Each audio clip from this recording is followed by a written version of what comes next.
What do you think of when you hear COVID-19? How bad is it really? What is it? Is this a threat to humanity as we know it? This is what everyone is asking right now. As of 4/3/2020, the numbers of COVID-19 have increased in the U.S.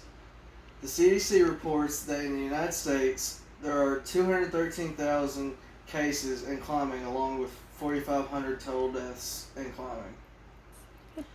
Choosing this topic seemed appropriate, seeing how most people do not know about this virus or how to fight it, and even how we are fighting the virus now. As I talk on this subject, we as a people will learn and discover how to fight this virus and learn what this terrifying monster is. But most of all, not to be afraid of it. Before I continue, there is something I want to mention. As we talk about this, remember, fear equals panic, and panic equals a travesty. So think and learn with me before thinking the worst. Today I will explain this subject into three categories. First, I will explain what this virus is and where it comes from. Thirdly, explain how we are fighting for a vaccine or a cure, and what progress we have made, and if we already have one. And then finally, how as a human race can we band together as one to fight against this beast? What is COVID-19? What is the COVID-19 virus, and where did it come from? The COVID-19, a virus that has shook the world. To understand the virus, you must understand what a coronavirus is. In accordance to WHO, coronaviruses are a large family of viruses which may cause illness in animals or humans. In humans, several coronaviruses are known to cause respiratory infections ranging from the common cold to more severe diseases such as Middle East Respiratory Syndrome and severe acute respiratory syndrome. With this now said, where did it come from? From the Washington Post, David Ignatius said, the outbreak that has now swept the world instead began with a simpler story, albeit one with tragic consequences. The prime suspect is natural transmission from bats to humans, perhaps through unsanitary markets.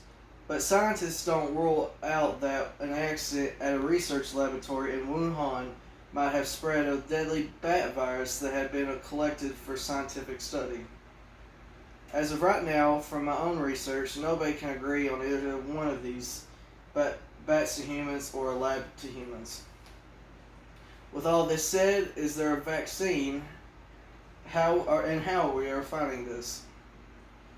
What should we as a people do to prevent ourselves from getting it until a solution is found? Let's take a look. The World Health Organization said Monday that there are at least 70 potential vaccines for the coronavirus being developed. The top three candidates are still in the early stages of testing, and it takes time and patience. Meanwhile, there are no approved treatments for COVID-19, but research is rapidly evolving. Drugs under consideration include the experimental drug remdesivir, originally designed for Ebola, and hydroxychloroquine, approved to treat malaria. The U.S. Food and Drug Administration approved limited emergency use for chloroquine and hydrochloroquine as a treatment for COVID-19. The President of the United States, Donald Trump, had announced on March 19th that chloroquine and hydrochloroquine, or Plaquenil, used to treat malaria and arthritis, were approved by the FDA to be tested as a treatment for COVID-19. Chloroquine is being tested in various clinical trials conducted by government agencies and academic institutions. Other antiviral drugs are also planned to be fast-tracked for testing for coronavirus.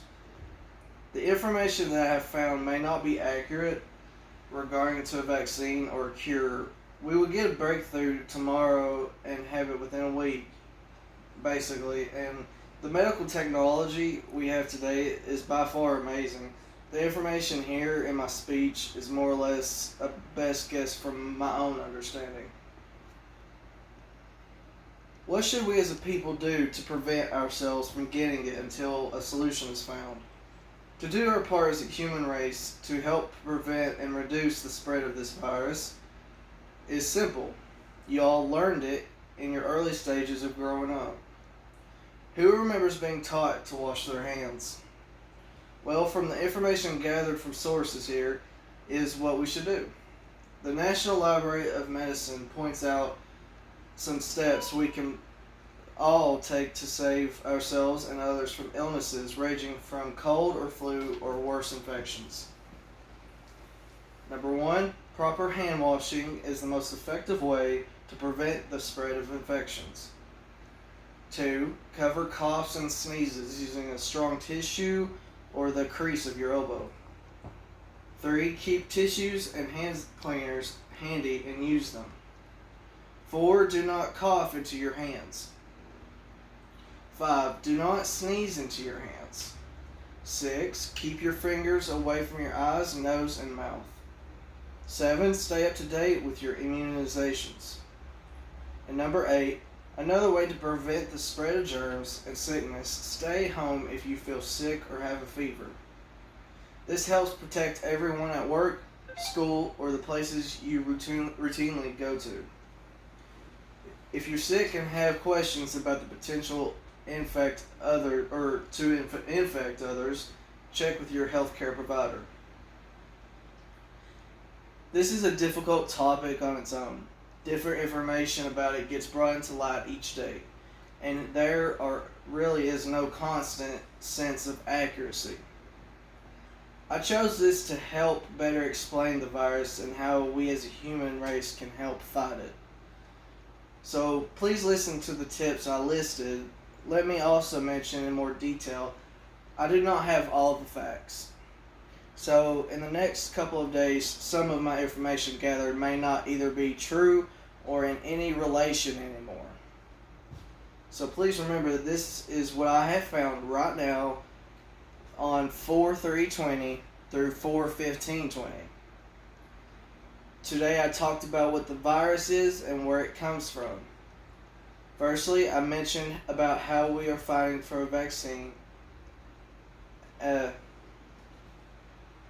or cure and when that could be. Then finally I explained as a human race how we can band together to fight this. The virus is not something to be taken lightly, nor is it something that you should stay in constant fear of. As long as we take care of ourselves and our health the right way, we can see a change in this epidemic. Take good care of yourself and stay healthy. Thank you.